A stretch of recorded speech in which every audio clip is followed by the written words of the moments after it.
Hello, I'm Elise Vance, the author of the channel Borrowed Lives, and I offer you fascinating stories. Like and subscribe to my channel. The exact afternoon Valen Vance's childhood sweetheart stepped foot back into the Capitol, my secret role as his partner ended, and I was instantly pushed back into the shadows. Without a second thought, I turned away and chose to accept Julian Thorne, a man who claimed he had been quietly longing for me for 7 whole years. Throughout our year together, he treated me like the center of his universe, and I finally let my guard down to trust him. I had planned to surprise him on our first anniversary by placing a winning bid on a rare architectural draft he had coveted for years. But while tracking down the original seller, I stumbled upon a hidden design atelier tucked away in an industrial quarter of the city. Inside, the studio was filled with nothing but sculpted busts of Giselle Vance and towers of sealed, unsent letters addressed directly to her. After digging into the registration records, I discovered the true owner of that secluded studio was none other than Julian Thorne. Everything clicked in a cold instant. His apparent 7-year devotion to me was nothing more than a calculated distraction to clear the field so Giselle could secure Valen's heart without my interference. In that fraction of a second, my heart turned to ice. I picked up my phone and agreed to the high society match my family had proposed months ago. Father, I'll do it. I'll marry into the Sterling Empire. I walked aimlessly through the misty courtyard beneath the amber street lamps after leaving the studio complex. My father sounded completely caught off guard on the line. Clarissa, sweetheart, tell me the truth. Did someone hurt you in the West Coast branch? Why this sudden change of mind? Clarissa was what my parents called me when they wanted to soften me up. Clarissa Sterling Vane was the name the global financial markets treated with utmost caution. Hearing the raw concern in his voice caused my throat to constrict, and hot tears blurred my vision. My family controlled the premier shipping and energy conglomerate on the eastern seaboard. I had been their absolute pride since childhood. If I rejected an initiative, there was never any room for debate.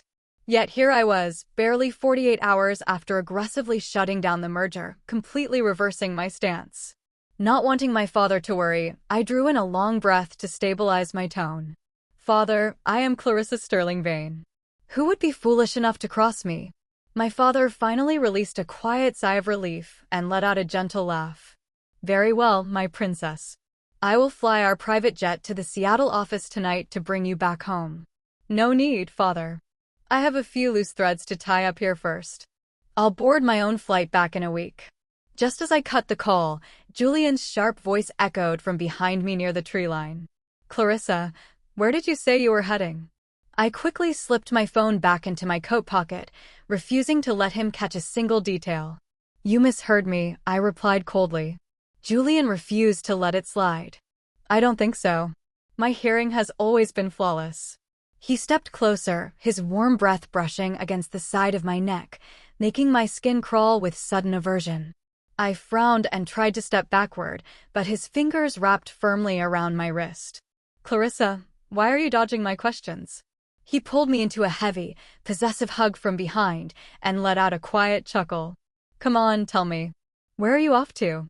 I was completely out of patience and couldn't break his grip. Home to sign my marriage contract, I said flatly. I felt his entire frame freeze instantly. However, his arrogant composure returned in a heartbeat. Right, of course. Just make sure you send your dear older brother an invitation so I can toast champagne at the banquet, okay? I knew he didn't believe a word coming out of my mouth, but every syllable I spoke was absolute truth. I don't think that will be necessary. My stoic tone only caused him to laugh again. All right, all right. My little Clarissa is just throwing a minor tantrum, isn't she? He leaned down, trying to brush his lips against mine. He had always been like this. No matter how deeply hurt I actually was, he wore that shield of playful condescension to brush off my feelings. I used to think it was charming self-assurance. Now, it made my stomach turn. I violently broke free from his grip, stepped back, and looked him dead in the eyes. Where exactly were you just coming from? Since discovering that hidden studio, I had revisited the industrial block multiple times. I had never caught him on site, but I was certain he was the person using it. Every time he returned to our suite late at night, His colors carried the subtle scent of fixing spray and drafting ink. I didn't believe for a second that he was unaware of my discovery. I hadn't confronted him earlier because I wanted to see if this man, who claimed to have cherished me for 7 long years, possessed a single grain of genuine honesty. Perhaps he was keeping quiet because he assumed I was still oblivious. Or perhaps he was terrified that if the truth shattered our facade, I would march straight back to Valen and break the heart of his precious Giselle. After a long, suffocating silence, Julian let out a heavy sigh and reached for my fingers. "Clarissa, lately you've been..." He was cut short as Giselle Vance stepped out from the shadowy alleyway behind the brick wall. "Julian, you said you were just stepping out to take an urgent call. What took you so?" "Oh, hello, Clarissa." My hands clenched into tight fists at my sides as I watched Giselle step into the dim light. Julian's playful, arrogant expression vanished instantly. He shifted his stance, instinctively stepping between me and Giselle as if to shield her from a threat. "Giselle, it's freezing out here. Why did you come outside?" His voice was dripping with intense concern, completely ignoring the fact that his actual partner was standing right beside him in the cold. "I'm fine, really." "It's not that chilly," her voice echoed, soft and delicate. Julian's face darkened with worry. "How can you say that? Your nose is already pale from the wind." He quickly unraveled the expensive cashmere scarf from his own neck and wrapped it gently around her. After fussing over her for a long moment, Giselle was left peering up at me with nothing but her large, tear-filled eyes visible above the wool. "Don't mind him, Clarissa. I've always been a bit fragile, so Julian tends to overreact." I squeezed my palms so hard my fingernails dug into my skin. Julian had been standing in the middle of a freezing street arguing with me for 10 minutes. He hadn't noticed that my voice was raspy with a rising fever, or that I was shivering in the night air. But the moment Giselle's cheeks caught a slight breeze, he gave her his only scarf. It was blindingly obvious who actually mattered to him. "Clarissa, don't get the wrong idea. Giselle is just..." Julian finally noticed my absolute silence and tried to offer an explanation. I didn't want to hear another fabricated story. "Julian, you told me you were working late at the engineering firm tonight. Giselle isn't your colleague, and this alley certainly isn't your office. Don't you have anything honest to say to me?" Giselle's eyes immediately filled with tears. "Clarissa, please don't be angry. It's all my fault. I'll leave right now." She covered her face and hurried back into the shadows of the alley. Julian's brow furrowed in sudden anger. He was clearly desperate to rush after her, but he stopped to bark at me first. "Clarissa Sterling Vane, you look absolutely intolerable when you're acting this unreasonable." Right. I was the unreasonable one. In front of Giselle, his affectionate nickname for me had completely vanished. I was no longer Clarissa. I was just the formidable last name. The line between who he cherished and who he was using was drawn firmly in the sand. I returned to our high-rise apartment in the early hours of the morning. A message from Julian popped up on my screen. "Giselle has a high fever. I'm staying at her place to look after her. I'll be back late." I deleted it with a cold, bitter laugh. I grabbed a stack of heavy-duty packing bags and began stripping the penthouse of every single item I had purchased. As I worked, the harsh truth hit me like a physical blow. In our entire year together, every piece of designer furniture, every high-end appliance, and every luxury fixture had been funded by my account. He hadn't bought me a single gift. Meanwhile, Giselle's social media was a gallery of his devotion. 8 out of 10 posts featured elaborate presents he bought her on a daily basis. I sat on the bare sofa staring at the rapidly emptying apartment. I didn't need a week to disengage. I was already halfway out the door. But since we had shared a life, I decided I would at least give him a proper, formal closure. That night, I tossed and turned, unable to find a moment of rest. My head felt heavy as lead, so I dragged myself out of bed to search for medicine. As soon as I swallowed the capsule, my abdomen cramped violently. A sharp, searing pain made it nearly impossible to draw breath. Trembling, I dialed Julian's number. It rang until the final second before he picked up. "What now, Clarissa? I told you I'd be back late. Stop spamming my phone." Giselle just got her prescription shot and finally fell asleep. "You're going to wake her up." I clutched my stomach, my voice raspy and barely audible. Julian, I'm in severe pain. Can you please? Before I could finish, a soft voice drifted through the receiver. Julian, who's calling at this hour? I heard a loud thud as Julian tossed the phone onto a side table. His voice became muffled as he moved away, but I could still hear him clearly as he comforted her. It's okay, Giselle. Your fever just broke. Don't sit up. Go back to sleep. You always treat me like I'm made of glass, Julian, she giggled weakly. But really, who is calling you so late? Julian's tone was icy and detached. Just a spam caller. Nobody important. Ignore it. 3 rejections in a single row. I couldn't take another second of it. With shaking fingers, I ended the call. The sharp agony in my abdomen was intensifying rapidly, and I realized I needed an ambulance immediately. But before I could dial emergency services, Julian's name flashed across the screen. He was calling back. I answered, but before I could utter a single word, his furious shouting filled the receiver. Clarissa, you are acting unbelievably immature. What could possibly be so urgent that you had to harass me in the middle of the night? Just spit it out. I felt a cold, bitter smile touch my lips despite the agonizing pain radiating through my core. Julian Thorne, I gasped out through clenched teeth. You are a pathetic excuse for a man. Without giving him a chance to respond, I slammed the call-ended button. He immediately began spamming my line with incoming calls, completely blocking me from dialing the emergency hotline. When I refused to answer, a text message flashed on the display. Clarissa, I've clearly spoiled you too much. You don't even know how to reflect on your own toxic behavior. In that precise moment, the very last ember of affection I had held for him died out completely. The phone finally ceased ringing, and the pain spiked to a level where black spots danced across my vision.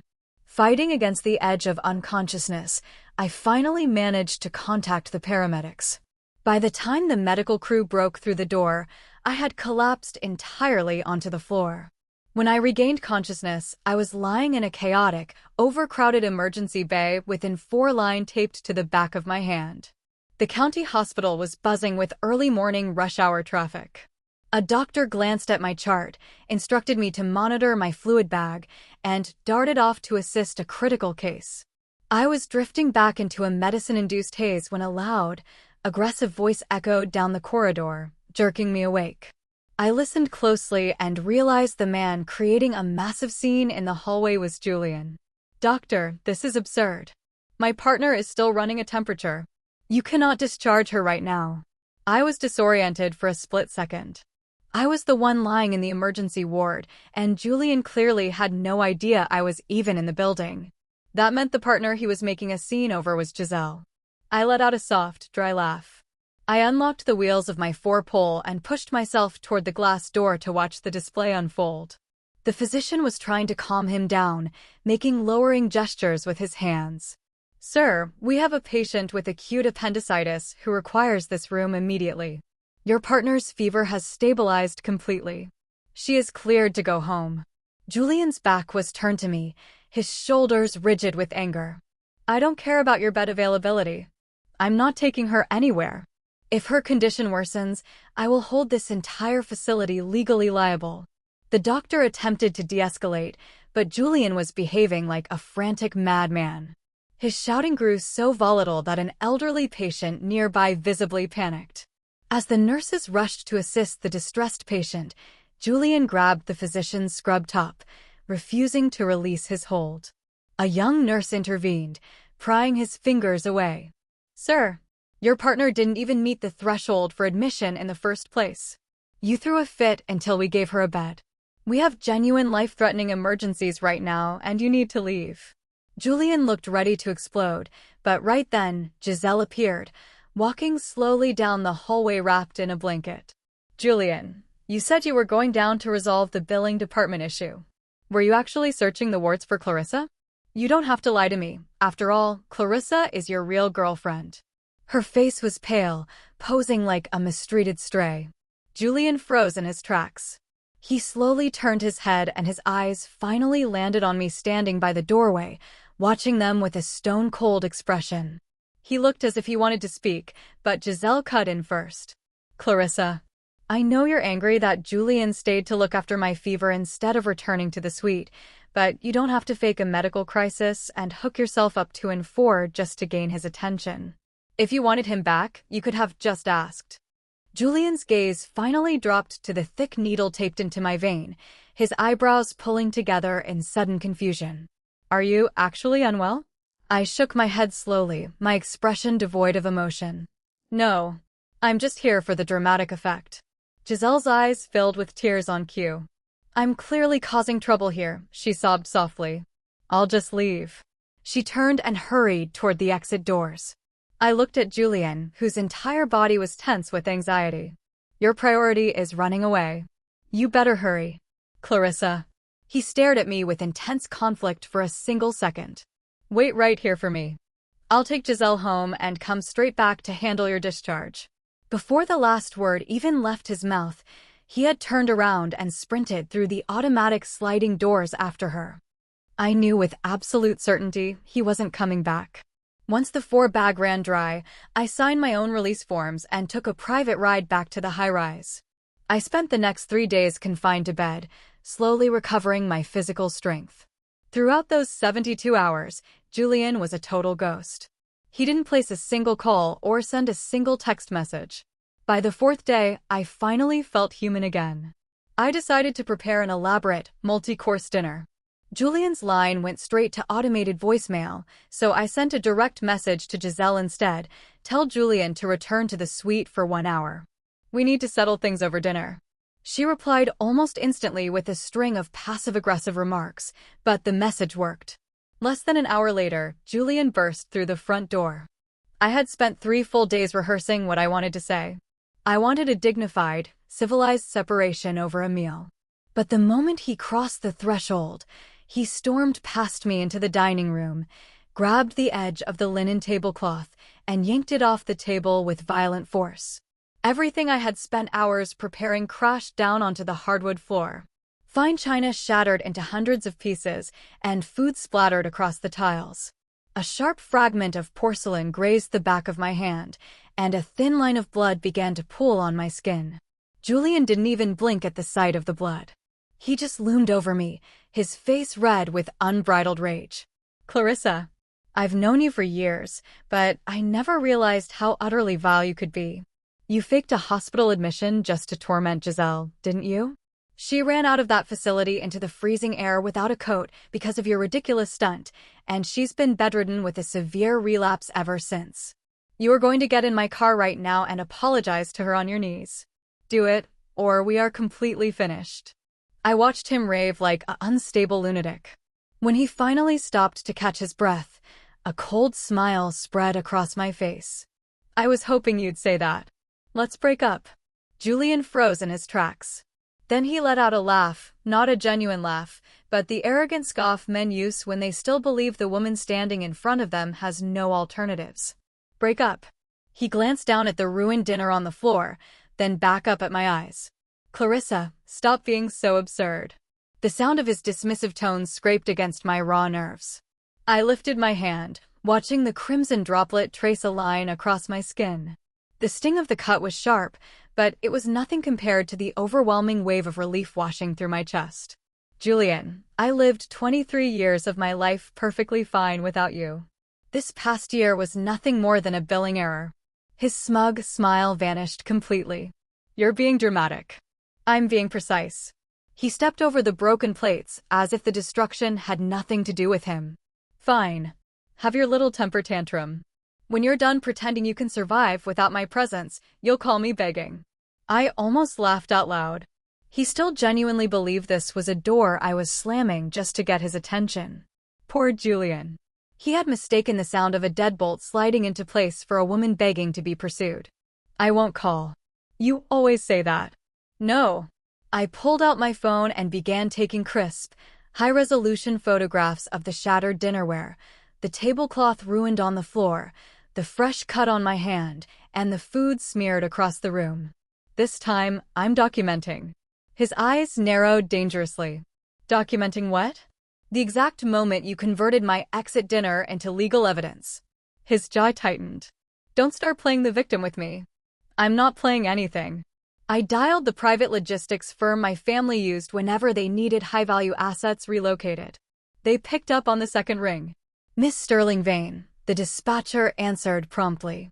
I need a full extraction crew at the penthouse within 20 minutes. Pack and inventory every item listed under my primary purchasing account. Julian stared at me in total disbelief. You're bluffing. I wiped the blood from my hand with a cloth napkin. You've severely miscalculated who holds the leverage here. The logistics crew arrived in precisely 18 minutes.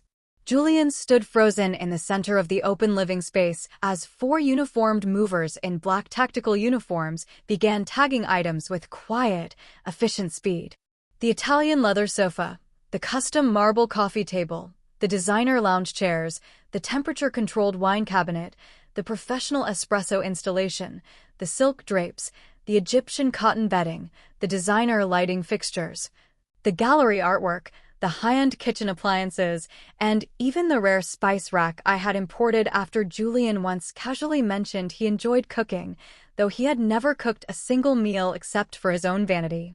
What the hell are you doing? Julian shouted, stepping into a mover's path. You can't just strip the entire place. This is my home too. Then you'll be delighted to know I'm leaving every single item you personally purchased. He looked around the room, slowly realizing what that statement actually implied. Absolutely nothing. The suite had been magnificent because I had invested millions to make it magnificent. It was luxurious because I paid for luxury. It was comfortable because I had mistaken furnishing a cage for building a life together. A mover unhooked the professional espresso system from the counter. Julian's face turned pale. Not that. That stays here. I use that every single morning. I know, I said, meeting his gaze with unyielding coldness. That's precisely why it's going into the crate first. He lunged toward me, reaching aggressively for my wrist. Before his fingers could touch my skin, a towering mover stepped directly between us, blocking his path. Julian stopped dead, anger and shock flashing across his features. You're hiring strangers to intimidate me in my own apartment? I looked down at his trembling hand. Touch me again, and I will have my father's legal team add physical assault to the formal complaint. The complaint.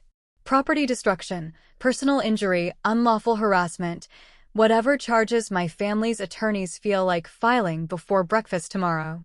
For the very first time since I had met him, a flash of genuine panic appeared in his eyes.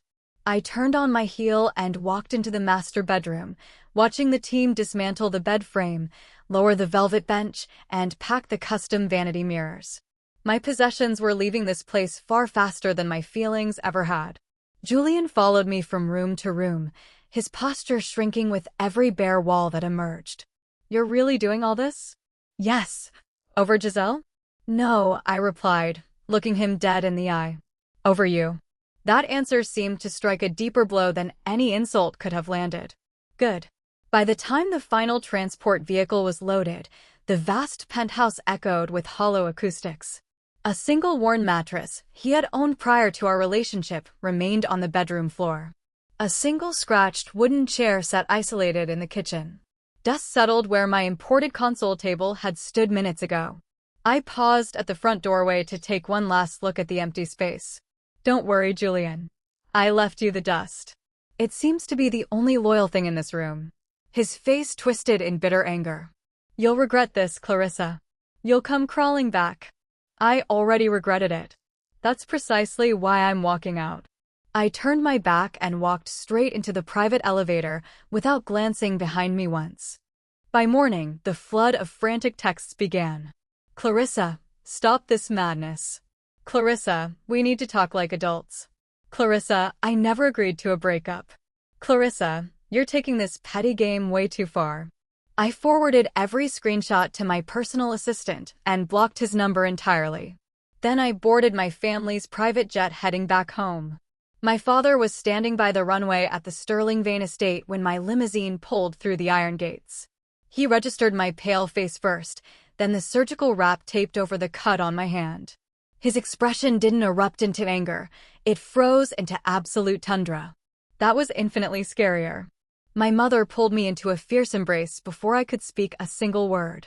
Her faint signature perfume smelled of home, safety, and every comfort I had been too arrogant to admit I longed for.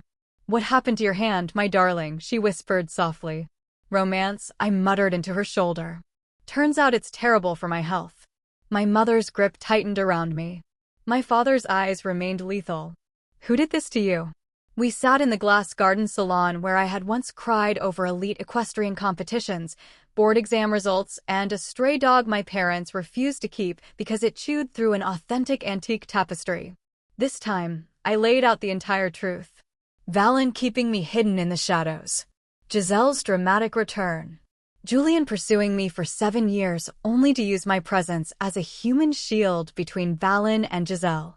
The secret art atelier, the hospital altercation, the ruined dinner, and the shattered china. My father listened without shifting an inch. When I finished, he poured a glass of mineral water and placed it in front of me with measured precision. "The arranged alliance can be dissolved immediately," he stated flatly. I looked up, startled.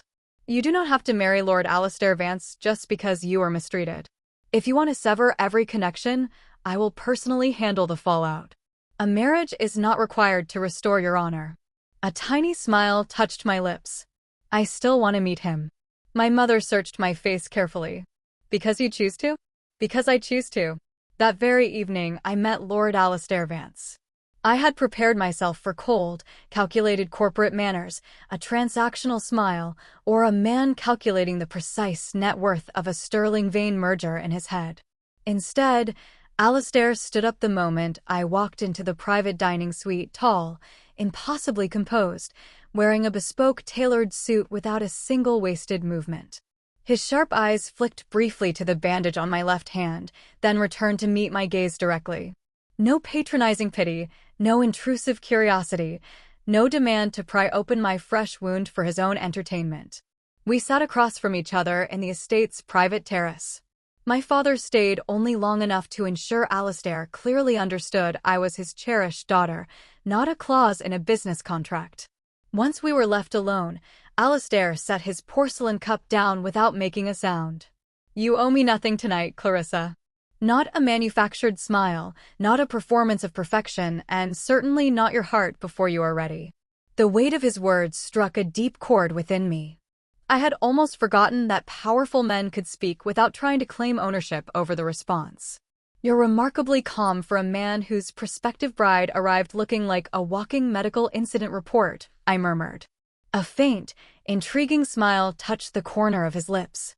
"I agreed to form an alliance with Clarissa Sterling Vane, not a ghost left behind by someone else's foolishness." I observed him closely for a long moment. "I have no intention of hiding our formal betrothal from the public." "Are you certain?" "Yes." "Because you want to draw blood?" His honesty was startling. "Partly," I admitted freely. Honesty felt infinitely cleaner than manufactured poise. Alistair gave a single, firm nod. "Then we will be completely honest about that as well." "You truly don't mind?" "I have no need to fight your past battles for you, Clarissa," he said softly, his eyes locking onto mine. "I only need to ensure that nobody ever mistakes your quiet dignity for vulnerability ever again." For the first time in weeks, I drew a deep breath without feeling a sharp knot of pain in my chest. Our formal betrothal announcement was broadcast across high society networks 48 hours later. Julian learned of the news from mutual acquaintances in our old elite circle. He immediately tried calling me from 3 separate, unlisted numbers. When every call was blocked, he resorted to sending emails directly to my personal server. "Clarissa, stop embarrassing yourself on a public stage." "Clarissa, you're acting out of spite." "I understand." "Clarissa, I am willing to forgive this stunt if you return home right now." The final email actually made me burst out laughing so hard my mother glanced over in surprise. My former partner had graciously decided to grant me a pardon for escaping his web. My chief legal officer issued a single automated reply: "Miss Sterling Vane advises Mr. Thorne to direct all future inquiries to corporate counsel regarding property disputes. Personal correspondence will be marked as harassment." Julian hated that formal distance infinitely more than radio silence. He had always called me Clarissa to maintain an illusion of intimacy. Now he received cold, bureaucratic notices from a corporate legal team. A fitting little coffin for a dead relationship. Giselle reached out to my private account the following morning. Clarissa, I never intended to cause friction between anyone. Julian is suffering immensely right now. I hope you won't ruin multiple lives simply because you felt insecure. Valen is deeply concerned as well. We all genuinely care about your well-being. I stared at the glowing display. Alistair sat across from me in the study, reviewing Charity Foundation assets with my father. He noticed my expression immediately. Comfort or ammunition? He asked smoothly. I handed the display directly to him. Both. He scanned the text once, his expression unreadable, then handed the device back to my hands. Archive it. I already did. Good. Alistair didn't attempt to take over my affairs. He simply opened a secure digital folder and assisted me in organizing the evidence I already possessed: my emergency room intake records, call logs, Julian's aggressive messages, high-resolution photos of the destroyed apartment, original receipts for every luxury purchase, and cross-reference dates from Giselle's public social media posts.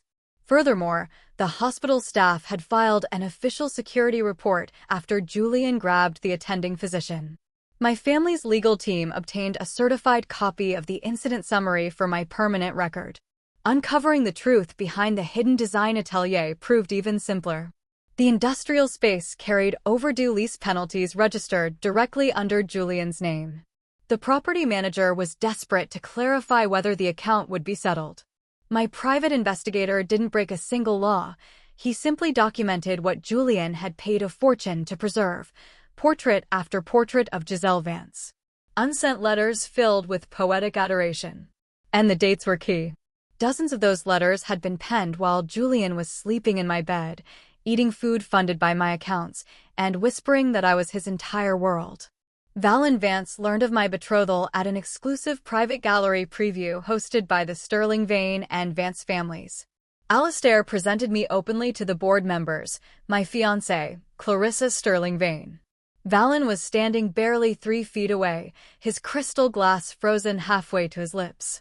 For a fraction of a second, his composure completely shattered.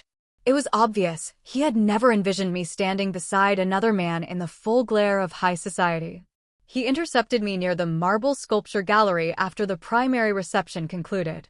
Clarissa, he called out softly. I turned around slowly. Alistair remained by my side, neither blocking my path nor attempting to speak on my behalf, simply offering an unshakable presence. Valen glanced at Alistair, then met my gaze. Can we speak in private? No, I replied flatly. The absolute finality in my voice seemed to stun him. I was disoriented when Giselle returned to the country. I know what you meant to me. No, Valen, I interrupted, my tone icy and calm. I know precisely what I meant to you. A dirty little secret to be kept in the dark. His lips parted in shock. I never intended to inflict pain on you. You were simply comfortable keeping me hidden while you waited for her, I countered. He gripped his glass tightly, his knuckles turning white. It was complicated. It wasn't complicated in the slightest. It was cowardly. He had no rebuttal. Alistair offered me his arm with quiet grace. I placed my hand on his tailored sleeve and walked away without casting a single glance behind us.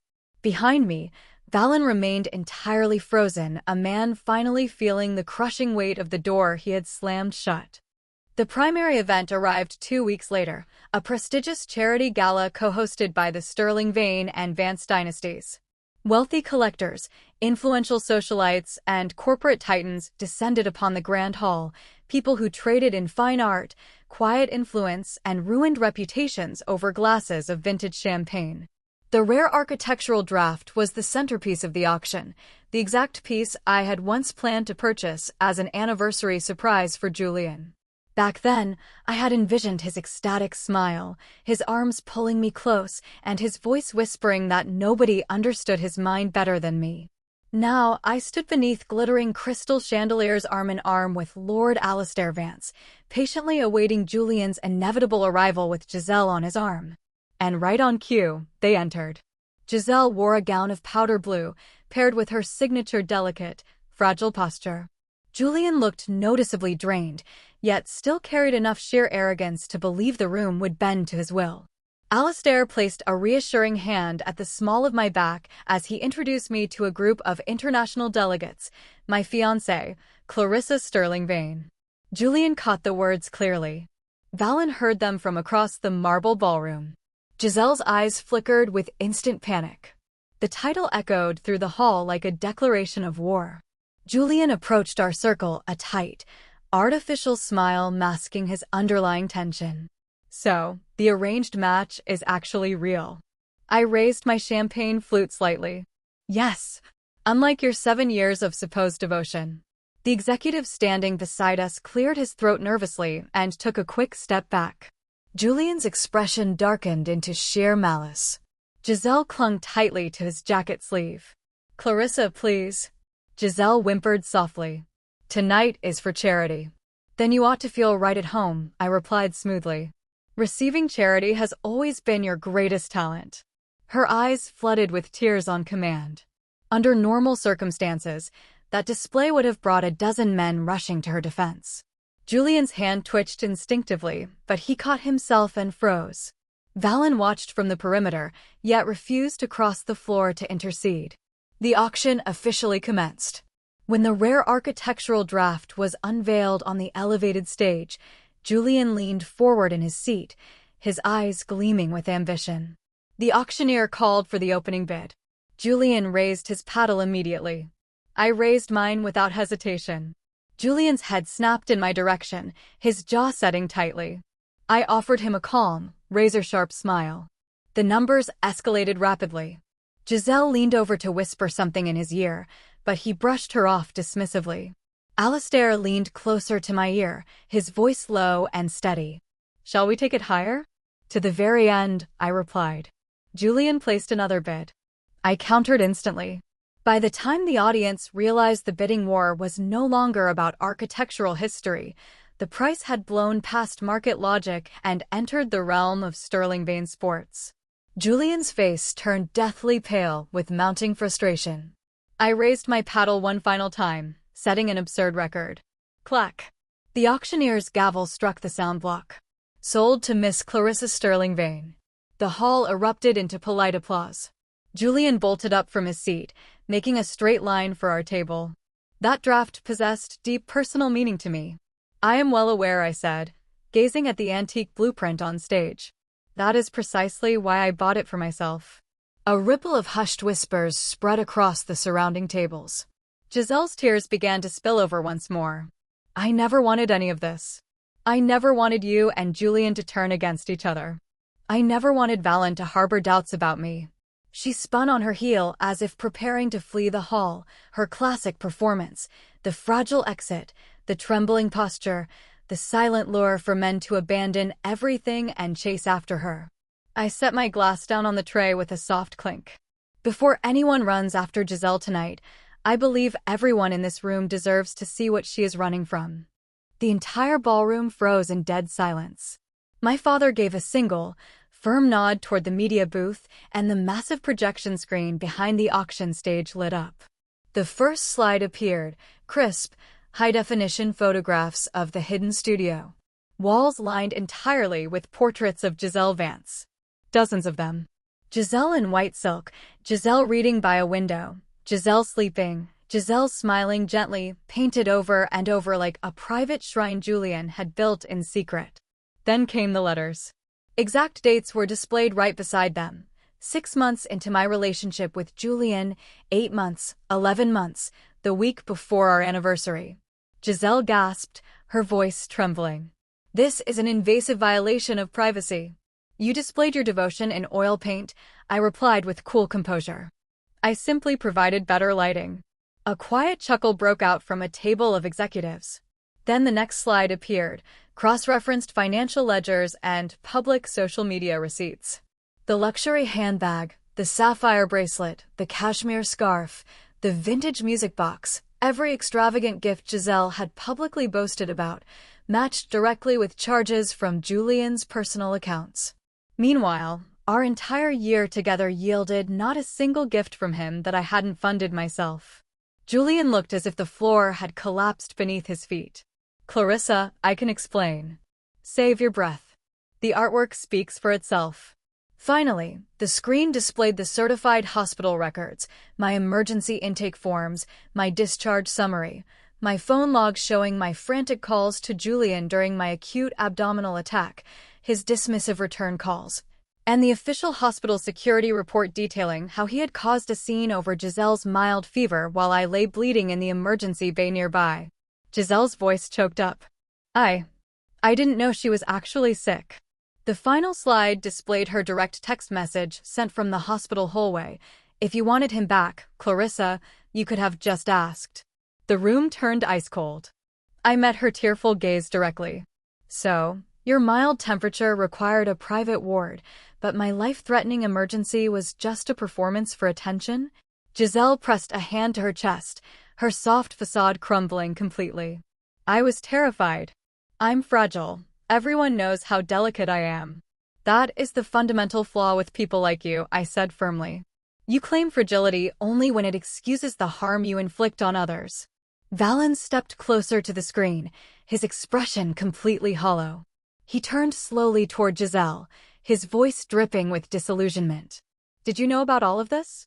She wiped her eyes frantically, her tone turning defensive. Julian made his own choices.